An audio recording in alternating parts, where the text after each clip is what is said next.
I have created 6 more posts to display in the front end.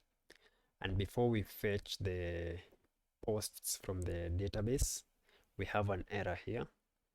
And it's because we are emitting the update sidebar, and Vue wants us to declare it using the emits option. Let's fix that first. So I'll come here, I'll create a script tag. Then you'll have the emits. And here I'll pass the update sidebar. Update sidebar. Come back and do a refresh, and you're all good. You don't have any errors. Now, when you scroll down, you can see that we are displaying the latest 4 blog posts. Let's go ahead and fetch that from the database. So I'll come here in this home view. Let's have data here. Return an object. And here we will have our posts, and it will be an empty array by default. After that, we will have a mounted method. Mounted. So when this component is mounted, we want to fetch the posts from the database. And the logic for that is the same as what we used to fetch the categories. So I'll grab this and I'll just modify it to suit our needs. Grab it again. Here I'll paste it. So we will go to /API and then /posts. Then this one will be wrapped. Okay, we will deal with this later. Let's leave it like that for now. Then let's go ahead and create that API. So here I will grab this, and we will have our posts here. This will be public, and then we'll change this to posts. Let's go ahead and create a controller for the homepage posts. So here we'll have PHP artisan make controller, and I'll call it home controller.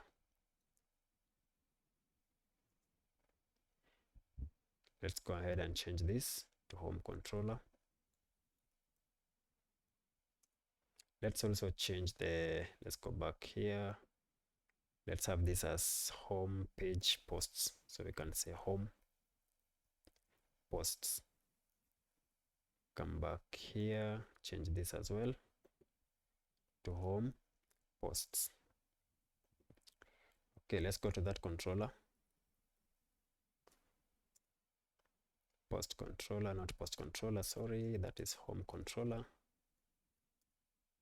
Then let's make that method. So it's public function and its index. And here, for us to return the data, we are going to use a different approach. We are going to use an API resource so that we can have more control of our data. Let's go ahead and create a resource controller. PHP artisan make resource. Then let's call it post resource. It's created. Let's go to that post resource. And here I'm going to grab some code, and I'll explain what it does. This is what I'm going to use.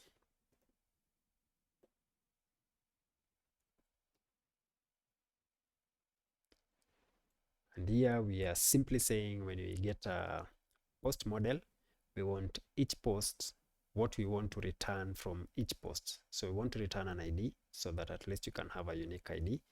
We want the title to display it, the slug. We want the username. So you can think of this referring to the post. So this post, then this post user, the user who created it, then the name of the user. And now for now this will not work because we've not defined the Eloquent relationship between a post and a user. Let's go ahead and do that. So we'll go to post, and here, since we have a post, what we want is a user. So public function, sorry. So user, then we'll return this, and you can think of this as referring to this model that we are in. So this post, belongs to a user. A post can only belong to one user. So belongs to a user, sorry, this post belongs to a user. What am I saying? This post belongs, yeah, to a user. So this should be a user model.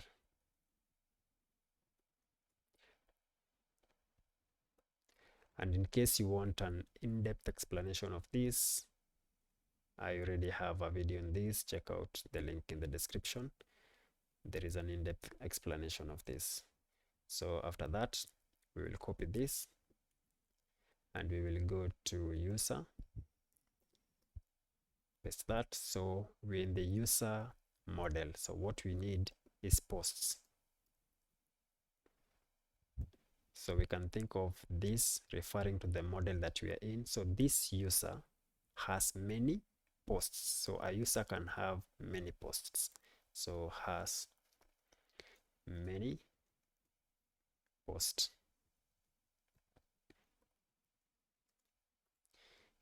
Now that the Eloquent relationship is defined, this should work. Then we have the body, the image path to display our images, and the time we are formatting it to be something that is easily readable by humans. We are done with that. The home controller. Now we can go ahead and return that data. So return, use the post resource. Then you're going to use collection method, and here we are going to pass our post model. And so we don't want all the posts. So sorry, we don't want all the posts. What we want is latest, so that we get the ones that were created last. And we don't want all of them. We want to take 4 and then just get them.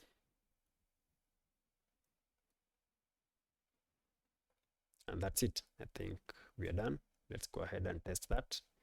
So if I come back here, before we test it, this will be different. If I go here, this will be wrapped in another data property. So we have to say .data. Save that. If you want, you can go ahead and console log the response to confirm that. So let's go to the browser. Let's have our DevTools. Then let's go to our API. Seems we have an error. Refresh. Let's go to our network, not our API. Then let's refresh and see what happens. Yeah, we have a 200 status code, so it's successful.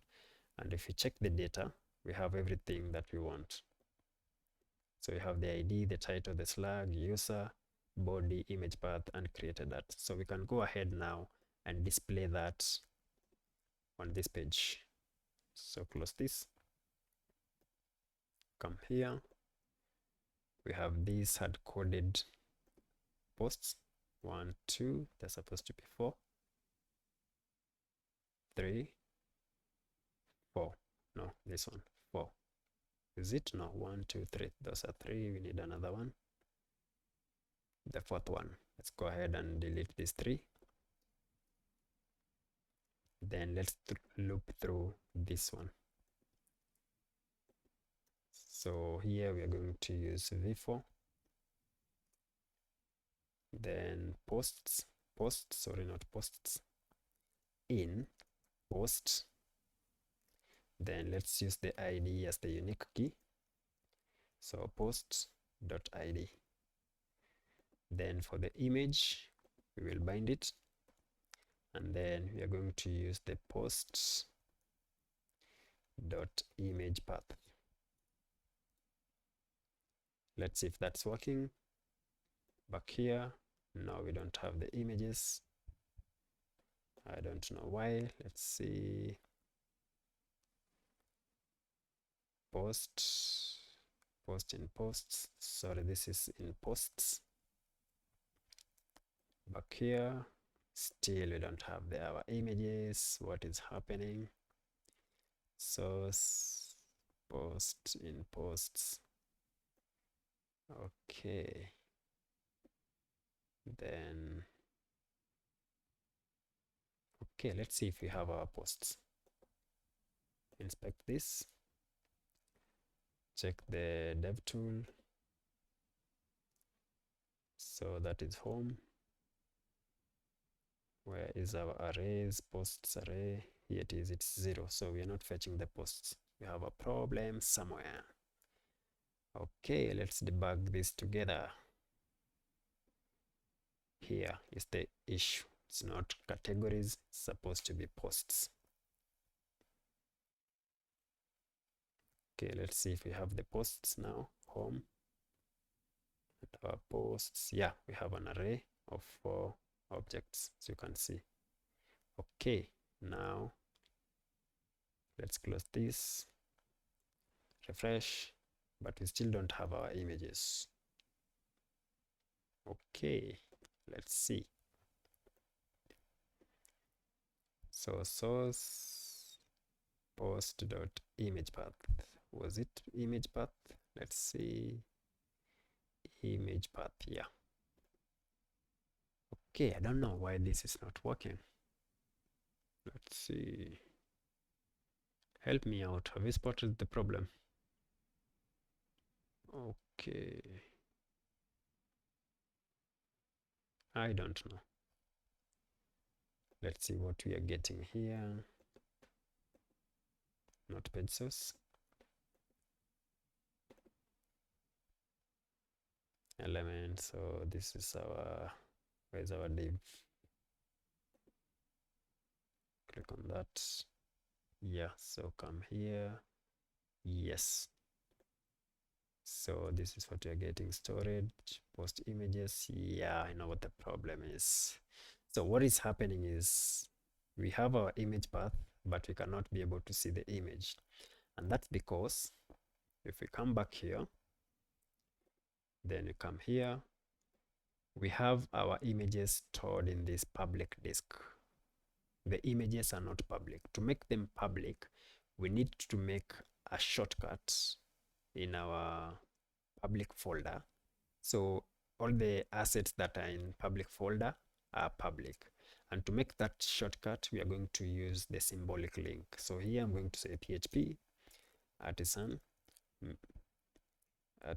storage link.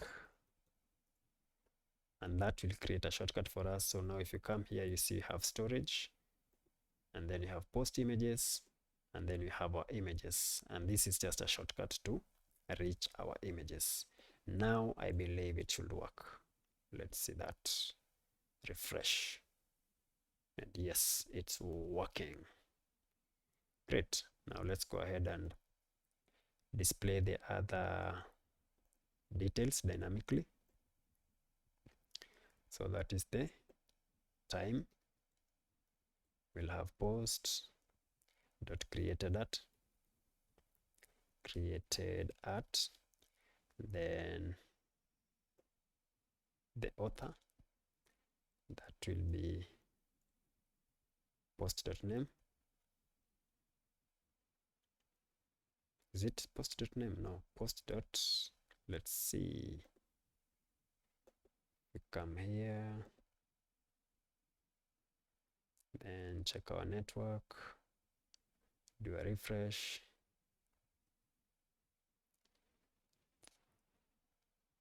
So it's post.user.